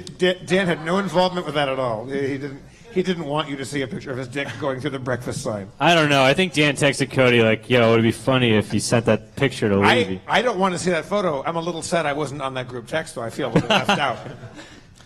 But by the way, it was a preemptive sexual harassment seminar. A lot of companies have them. Yeah. We were overdue, probably, right?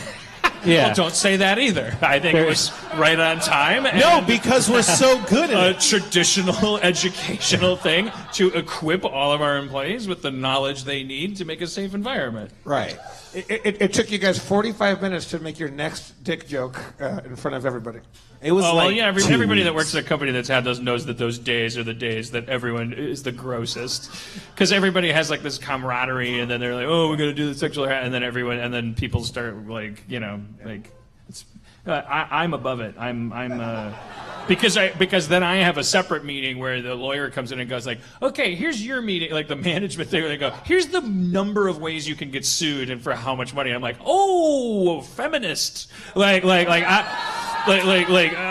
just like I was woke before I started talking to these people, but now I'm like wide awake. Like, you're wide awoke. I'm like 5-hour energy. Like, who's feeling unsafe? All right, Spencer, you ready to go? Yeah, sure. Dan, are you ready to rock here?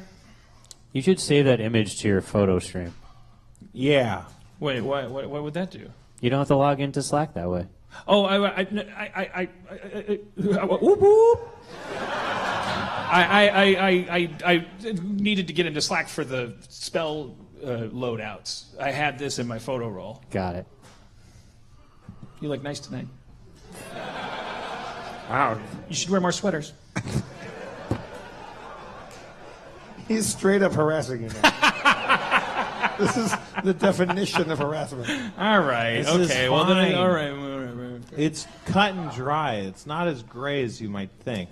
It's also like technically one of the things you learn at these seminars is someone in this room could make the case. So like, yeah, you could go to a lawyer and you could say, I watched a conversation between Dan and Steve that made me feel unsafe at a Harmontown show. And you could, Nick, you might find the right lawyer. I wouldn't put that out there. All right, Spencer. Take it away, Spencer. All right.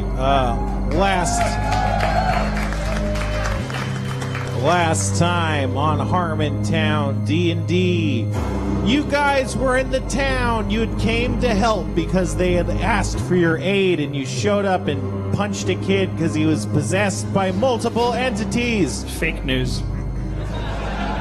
This is why you won. Then what happened was you left and you went and checked out some burnt out buildings, finding some buried corpses. Then you went to the church and talked to the church prior. He was all weird and you were like, whoa. He was saying it was Tom. Tom's the bad guy. And you weren't buying it, but Jeff was buying it. And Diarrhea Jr. was there. The end. Yeah, we're our third chapter in, and because we did this the last time in a tent in the summer at a festival, we're already into the whole thing that like I'm like, oh yeah, what did we do? I remember we went to the friar but then like so where are we? We went back. We got holy water from the friar. Went back to Tom's house. Right. And we tried to kick his door down 8 times, but we couldn't do it because we're all. Oh yeah, I forgot about that. Yeah, because you kept rolling God, apparently ones or twos, and we couldn't kick a door down. Wait, So put the music back on. Hold on. I cast. Right, You want the music? Jeff tried to burn the door down, and then they started throwing rocks from the second floor, and everybody took damage.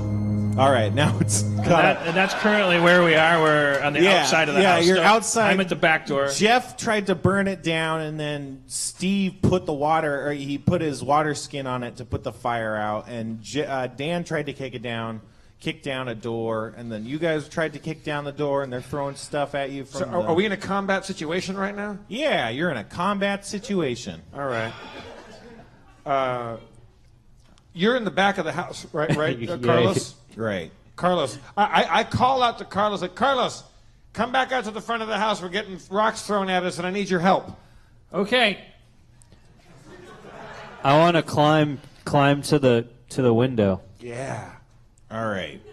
I got to get my dice.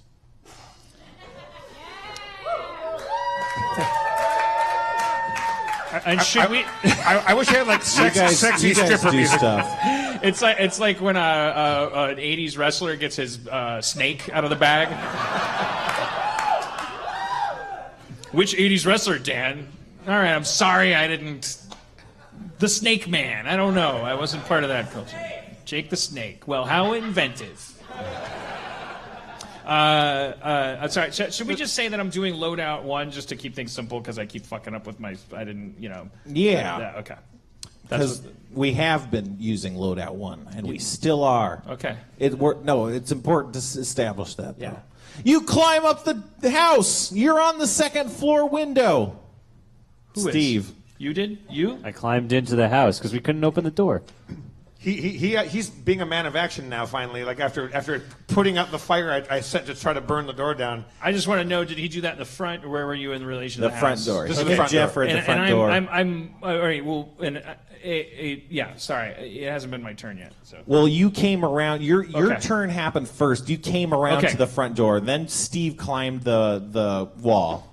Okay. Careful. I say to Carlos, hey, this door is probably about to give in. Kick this door down. You're stronger than I am. Me? Oh shit! You are sorry. you are Carlos. Yes. Carlos, Yes. right? All right. Silver flame, guide my foot. It guides it directly into the door. You kick it, and nothing happens. Jesus Christ! What is this door? It's a really made of? strong door. I don't know, but I think this is the 4th attempt to kick down this door. Hey, Is it weakening at all? Can we tell that it's maybe giving in a little bit? No, your attempts have made it seem like this door is made out of iron or some shit, even though you could tell it's not. All right. I use my shillelagh because I have my quarterstaff as a +1 weapon damage, a 2d6. So I just give it a full. Oh no! I shoot a firebolt through my. I use my weapon domain and I shoot fire through my shillelagh at the door. You shoot a fire bolt. What do I have? What shoots out of my? You can shoot all sorts of things out of all sorts of places. I shoot a magical, like actual flame at the door. Yeah, well, you have multiple spells that shoot fire. A fire bolt is a spell, or is a thing you could do. All right. That could be the answer. I just want to make sure. Okay, yeah, fireball. Okay, sorry. You do that. You shoot it. It starts burning. It's burning, and now Steve's on the 2nd floor, so it's not going to put itself out with water. But again, it will take a while because fire is not, it's a thick door. It takes a while to burn a door down. Yeah. I step back after that, and so I'm out of rock. The door is on fire. All right. Okay. How about yours? Yeah. Yeah. I'm having a great time. Whose turn is it? I should know. Is it? Yeah. It's my turn. All right. Tom Fell tries to stab at Steve Levy with a knife. Oh, he misses. He lunges and drops the knife out the window. Nice. Now it's Dan's turn again. Yay! Is Diarrhea Jr. close enough, even though he's up there? I just want to do one of these things, like be a good cleric and do that like buff thing where I send an energy channel out with that buffs everybody in my. Which one? Channel energy? That's a heal spell. Or what? Good aura? Deflection aura? No, is it good aura? Isn't that? That just means you have an aura I'm sorry, that radiates that's a description goodness. of my aura. Sorry. God damn it! I'm really fucking up. I'm sorry. No, Spencer. you're doing great. You're asking questions and getting information. Wait, no, okay, all right. Shit. No, I thought I had a thing where I could I'm sorry. I really and then I got drunk and I got all riled up because of that. I was thinking about how riled up you had gotten. Yeah. It was Abed, he's so defensive about that fucking story. It's just just accept it. You talked a guy to sleep. Yeah. I mean, he voted for Jill Stein. I bet he did. We don't know that. Not only did he not, but if you did, it's fine. I don't care. I don't want a part of any any incidents. I'm not. Shit. I thought. Okay. All right. Well, you know what? Throw me the holy water. I'm gonna throw you the holy water. I thought I had a thing that was like. Oh well. All right. I thought I had a thing. What's your dexterity? It's pretty high. Yeah, I think it's 12. Really? Yeah. As clerics go, we don't spend a lot of time at the gym. And Wait. So, sorry. What? You don't have the throw. Steve has the holy water. Yeah. I do? You have it. Yeah, it's in a bottle. Oh, you're right. Your jar. That's right. It's in my jar. Because Dan would have dropped it. But I have some too. You and I both have holy water. Oh, okay. Yeah, now I remember. But Thanks. Dan used his. Is it my turn? No, it's still Dan's turn. All right. So I'm going to, because the door is on fire. Is there a window we could just go in and not deal with this crazy ass door? You could climb through the window I climbed through. I'm just going to kick the flaming door. Okay. It's round 5. All right, you kick in the flaming door. Kick it in? Yeah. Yeah! That's the level we've been reduced to. They're cheering that we did one thing. Right. Yeah. We've been trying for an hour to kick this fucking door. You wouldn't be cheering if you were the family that lived here. They haven't really technically done anything to deserve this yet. Right. We don't know that. All right. We don't know that, but that's when you shouldn't kick in their door. Exactly. All right. Okay, so you kick in the door and it flies off its hinges. It lands on the ground, smoldering and firing. We're here to help. You not be a piece of shit. I see Tom. Is Tom there? No, he's upstairs. Okay, I run upstairs. All right. Wait. Or is it my Steve's turn. Sorry. It's okay. I go into their kid's bedroom. All right. Well, Tom's. Just that as the time code here, if you want to make a GIF.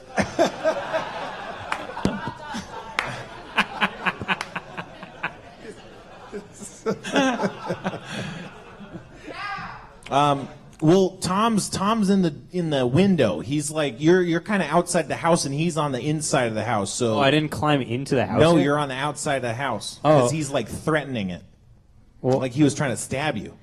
Well, I want to do a move where I like jump through the window and kick him. All right. You jump through the window and you try to kick him, but you just jump in the window. Now you're inside, but you know your kick missed, and he like whirls around. He's like, ah. All right, Jeff's turn now. I run upstairs to that room. All right, you do that. Is the door open? Where you are, where Steve is kind of like the landing of the house. It's not a room. It's just kind of open. So that's you're both standing in that, and then there's two closed bedroom doors. Do I know which one Tom is in? Like, whatever. You know which one was the kid's room because you were there earlier. Okay, I open that door. All right, you do that. Is that the end of my turn? The kid, well, you see the kid. He's still belted to the bed. He doesn't seem awake though. But Tom's not there. No, Tom is in the landing with Steve. Can I keep looking, or is that the end of my action? What are you looking for? Tom. He's with Steve.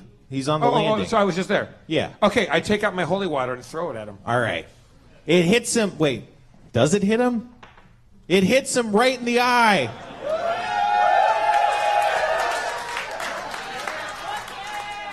You see the wait. What is the holy water in? Like a wineskin. I just I squeeze it and squirt it at him. Okay. I swear I had a 5-gallon drum of it somewhere. But You had holy water, but you used it, and I think you marked it off on your sheet, but you don't have the current sheet. I was just doing a callback to Oh, sorry, everybody. Right, because the sparklets Yeah, guy. the sparklets guy stole your holy water. Sorry, It's everybody. not your fault. My joke didn't land. If they would have laughed. I'm sorry, Dan's joke didn't land. No. What? Sorry. Yeah, so No. I like you take my wineskin. Right in the full- eye. Yeah. Yeah. He stumbles backwards and lands on his back. He's like, water's in my eye. See, that's the thing about hitting them in the eye with the holy water. You still don't know if they're evil, because they're like, there's water in my I was eye. so sure that he was evil. His flesh doesn't, like steam like a vampire's or whatever, you know? And by the way, meta gaming table talk, but the fucking guy that we talked to, the friar, had shit all over his face. I'm not saying that makes you a bad person, but he was like paranoid and crazy. All right. I don't know if he had shit all over his face. Also, you did throw holy water at him. The friar? Yeah. Oh, yeah, that's right. Yeah, I've kind of... See, this is what I do. I alienate. So that was great. That was so much fun. Go back and listen to that episode. Oh, I will. Okay. Oh, yeah. So the holy water has Oh, it was no terrible. effect other than just being water in this guy's eyeballs. No, yeah. Well, it knocked him over. The holy water, the force of the holy water knocked him over. Yeah, it hit him right in the eye, and he fell Hit him backwards. in the eye. I mean, what you of all people should know. I didn't. A guy punched me at a Nick Cave concert. I didn't fall down. I just spilled my drinks and bled all over my suit. I'm sorry. Yeah. And we spent the episode talking about Abed. Yeah. He talked to a guy while he was asleep. Yeah. It's probably the end of my turn. You can move, but yeah, more or less. I get on top of him and try to subdue him. Like I take some rope out and try to like bind him. All right. Well, you go to do that. Okay. You can't quite start, but you get in his space, so you're kind of like threatening him, you know? Yeah. All right. He just starts crying. He doesn't try and fight or anything anymore. He just starts crying. Okay. Is it? Whose turn? Dan, sorry. Oh. What's this? I only know this guy's name is Tom, right? It's Tom Fell. Tom He Fell. fell from grace. Right. We think he's a baddie. Tom Fell of what's the town's name? Roan. Tom Fell of Roan. You have many enemies. We might be your only friends. You must tell us the truth. He's just crying. He's like, whatever. Just leave me alone.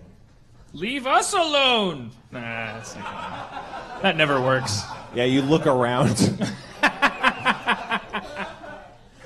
So I spent my turn. No, you can still do some talking. Okay. Well, I just want to. What if I? Okay, let me. Don't you have some sort of clerical healing or let me like try this. evil casting out kind of abilities or no?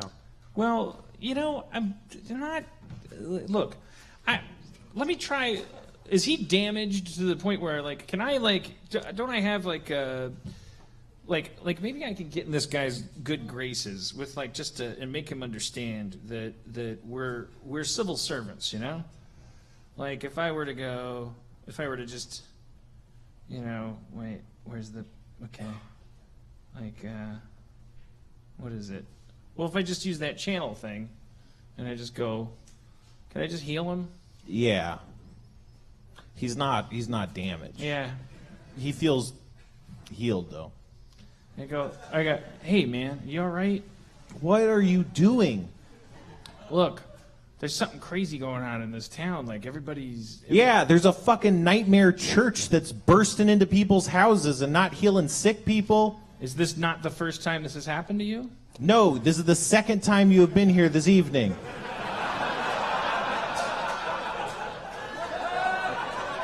That feeling when your trail of clues leads back to you. Damn it, we're so bad at this. What's the kid doing? The kid is in the room. He's in the bedroom. Does he still seem evil? Does he still seem evil? Who are you asking? You? He's in the bed. He's not on the landing with us. He's in the bedroom. No, He's asking Steve you. is in the landing. Oh. He's with everyone. We tried holy water on the kid before, right? Dan missed, but then I mopped his brow with the thing, and that didn't. Yeah. It kind of didn't do much, It right? did some damage to him. Oh. I mean, we can damage the kid all we want. Like we're great at that. Diarrhea. Go check on the kid. I walk into the room where the kid is. All right, the kid seems asleep. Oh. Well. Where's the wife? Does he seem sick?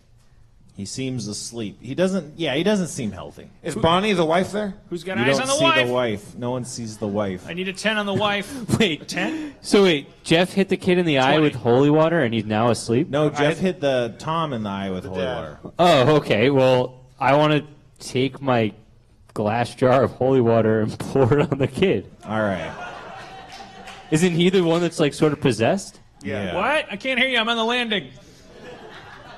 He gets experience points for doing that. Who? Dan? Dan, Yeah. for knowing that he couldn't hear Yeah. You get experience points for being on the landing.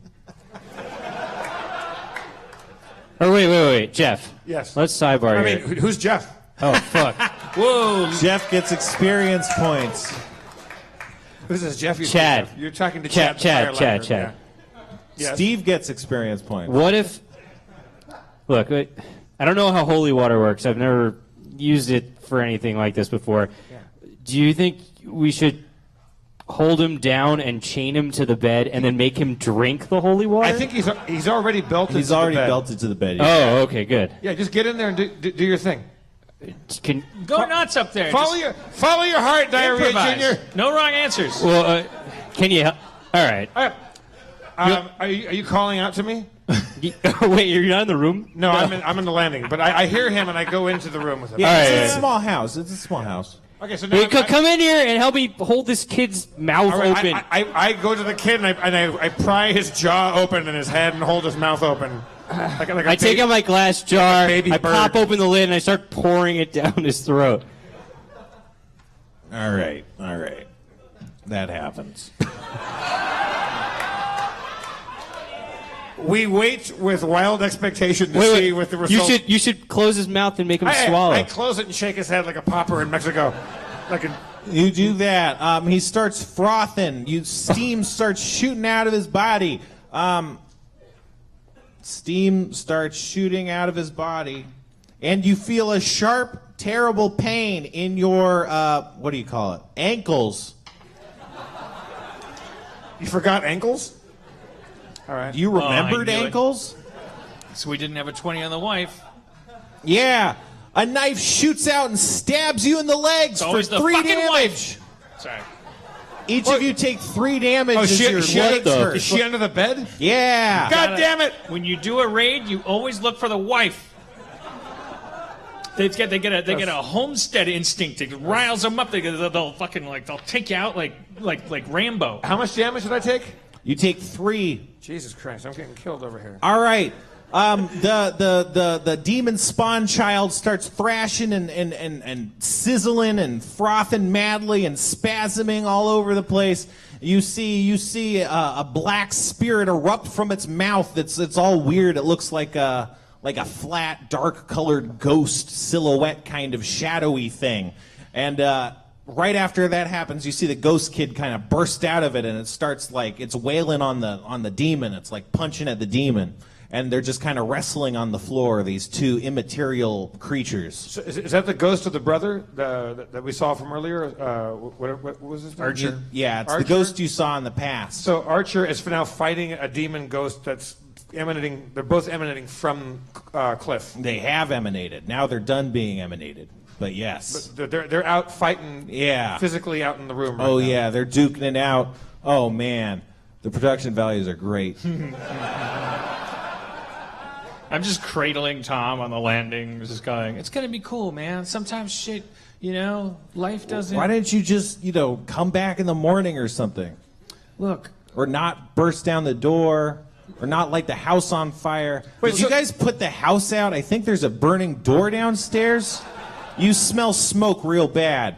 I'll take care of that. But before I do, I want to say this. No offense, but I don't get the impression from where you live that you haven't made mistakes in your life. You're right. Every citizen should live a perfect life in order to not be murdered by the state. That's not what I said. Don't put words in my mouth. I don't come to where you live. No, I agree. I'm with you. I do come to where you Yes, live. you do. Yes. You do that twice a night, apparently. All right, you're not even... No, I agree. I'm agreeing with you. Okay, well, where's your water? What? Their water to put out the fire in your house I started. It's in the well. It's no well? It's in the well. Oh. We live on a farm. All right. Well, do you have any people that can go get some... Fuck. Well, my Do you have wife a is bucket? under the... Is there a bucket at the... Yeah, there's a bucket. All right. Well, come with me. I don't want you running around like a... Well, there's a plan. He grabs the bucket and runs outside. I assume you're following him? Yeah. Yeah, he just does it normally and starts... He throws the bucket of water. He puts out the fire. It's nondescript. Teamwork. I hollered down and said, "Hey, we got a ghost fight up here, and a lady just cut my ankles from underneath the bed. We got a code 14 up here." Well, you're doing it all in a house that ain't on fire.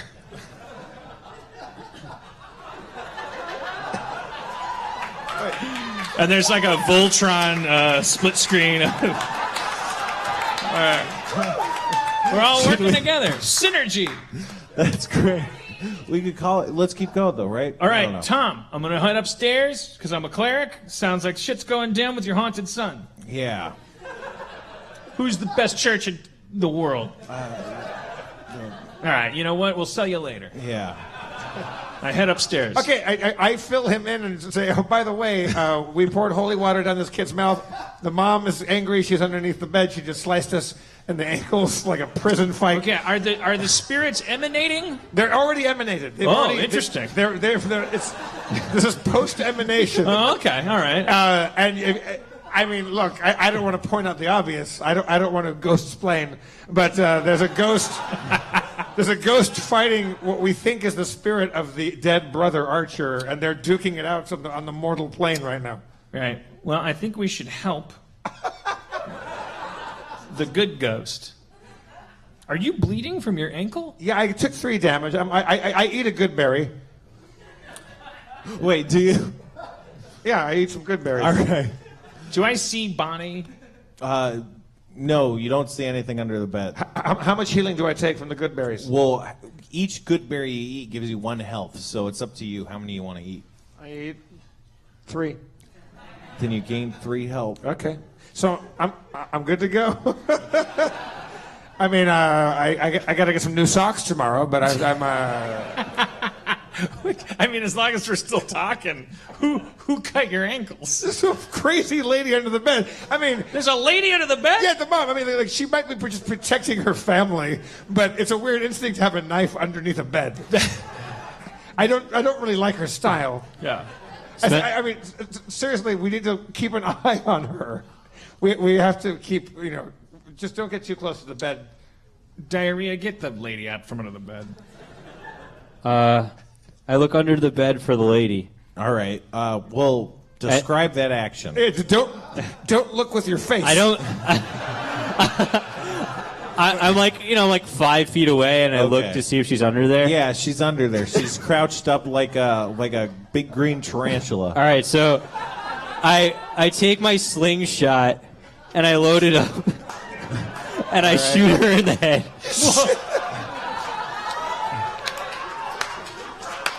Not hard, just like We just said enough. no wrong answers. What's your attack bonus on the slingshot? Do you see that? +4. All right, you hit her. You hit her in the face. All right, With what, like a rock? and while I'm assuming rock. while she's in pain, I want to pull her out from under the bed. All right, that happens. All right, guys, I think I have it under control. Can we do like a perception check on her, or like a sense motive? Like is she evil, or is she being just being a good mom? You know what? Save your dice. She's a mother. Home is being invaded. She has a knife under the bed. She's just doing the best she can with what she's got. She certainly. I don't care if she is evil. She's going to do the same thing as if she's good. She's either a great mom or Steven Seagal. Like she's stuck. Either way. She seems normal, yeah. Oh shit! I'm so sorry. I just want to help your child. I take it back. I take it back. I want to go over to the kid.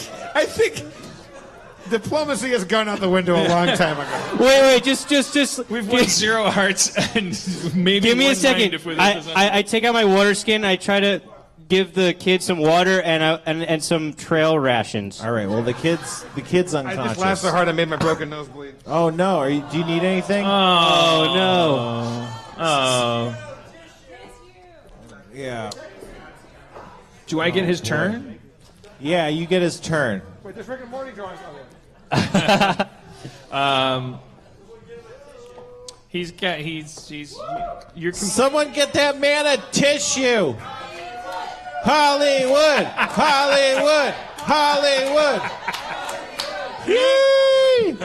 Oh, it How didn't amazing reach would a it have crest. been when you got in a fight with that guy at the Nick Cave concert if he had you cornered and he had a couple of guys, and then all of a sudden, like all of your friends from jail, the Latino Hollywood guys. You having a problem, Hollywood? And then you look, and it's just like 9 dudes, and they like swing like pirates into the fray. Yeah, yeah. All right, continue. I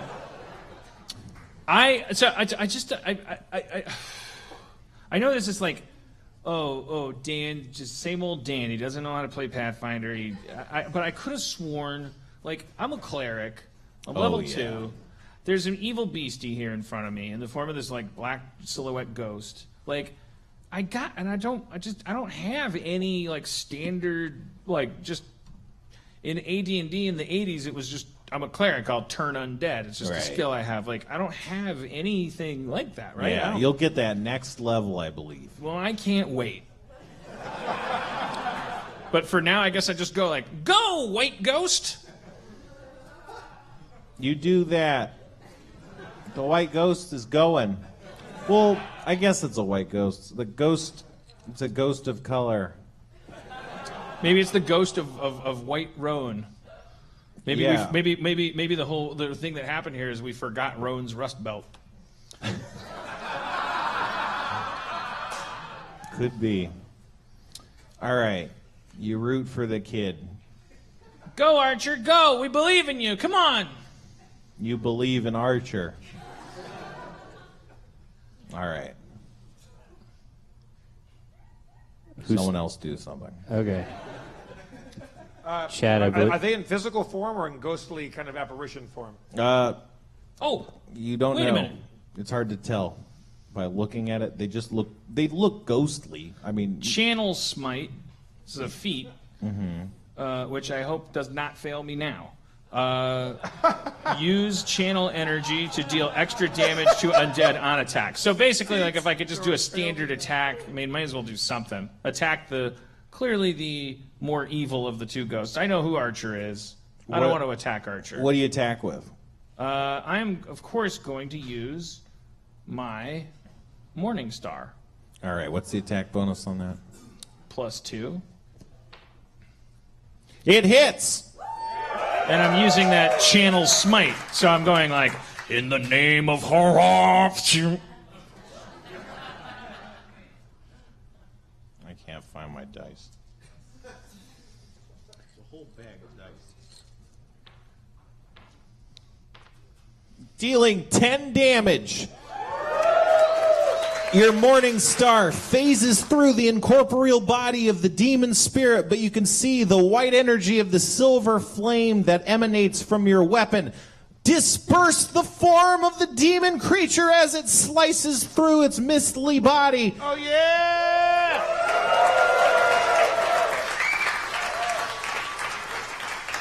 You get the sense that the ghost kid did most of the work. But you don't let that bother you because a win's a win. I think you did it. He did do it. And hey, nice bullseye on that housewife.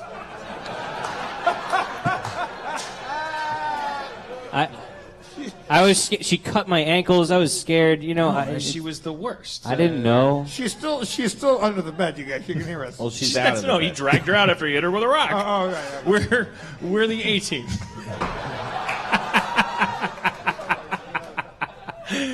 I mean, but results are results. I don't want to be Machiavellian about it. I turn to Tom and I go, come on. Yeah, House no longer on fire. Kid no longer haunted. I'm talking about a good church. He passes out. What's happening with with Archer, the ghost of Archer, the good spirit? The ghost kid looks at you like in a regarding way. It's like, wow, people, huh? Archer. Yeah. What's going on in this town? Archer doesn't really talk, but it kind of walks backwards and phases out of the wall. And you can kind of see it outside the window. It wants us diarrhea. Follow the ghost. I follow Archer. Archer's going towards the graveyard at the end of the city, at the edge of the forest. But would our heroes find a thing in the end of the D&D? All right, that's the Yeah. Do you want to rap or something? Yeah, sure. I don't know. We did it. Zach, you got a beat? Lay it on us, Zach. Zach McKeever back there, the DJ with the mostest.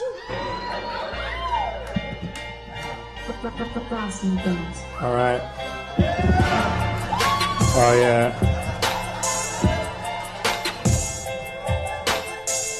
Yo. Higher and higher. Rap. Hip hop. Rap. Rap. I'm getting higher and higher. I went out to the sun, said to the moon, I'm gonna combine you both real soon, 'cause I'm an alchemist. I combine things and make children sing. So I took some gold and some silver, put them in a bowl, And I waited, but nothing happened. I'm a bad alchemist. Got a lot to learn about alchemy. Can't just put two metals in a bowl.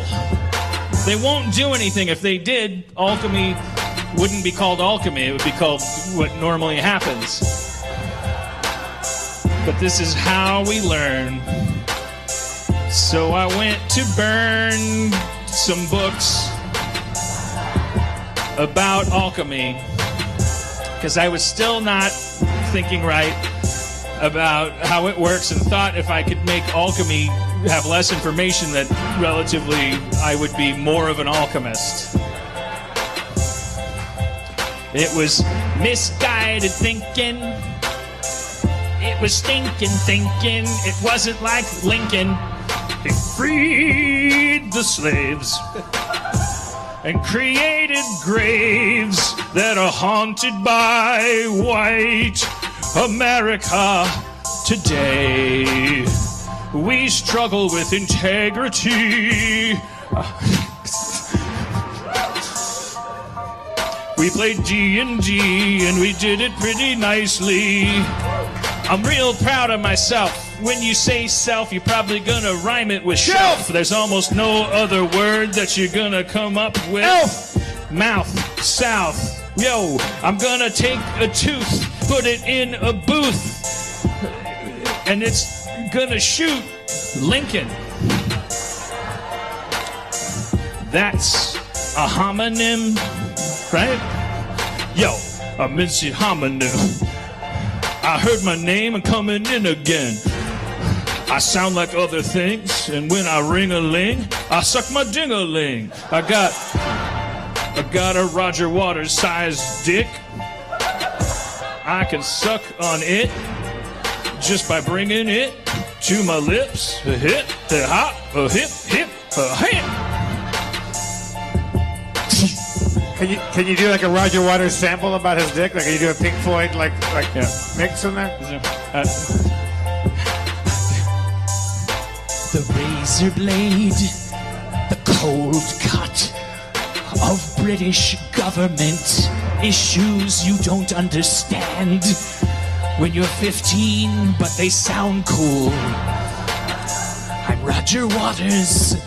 The government of England in the 70s is confusing to you, but the general idea is disenfranchisement.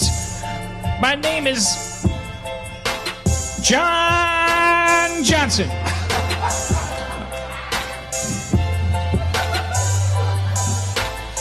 This rap has been hit and miss, but it's like a river of piss. Maybe it's made of piss, but it's still a river. You could try to fish in it, and if you catch a fish, it's still a fish even though it lives in piss. And you take it home and you cook it up and you eat it up, and then you get 7-Up to wash it down, but then you got diabetes. Thank you for coming to Harmontown, everybody. I think we did it. Thank you to whoever brought me napkins and tissues for my bleeding nose. Steve Levy, everybody. Kelly Fontecchio, Abed Gates, go see their show. What About Me? Spencer Crittenden is your game master, of course. Thank you, Chris, Sarah, Zach, everybody. Church is sad she can't be here tonight. I'm your comptroller, Jeff Davis. Your mayor is Dan Harmon. Thank you so much for coming.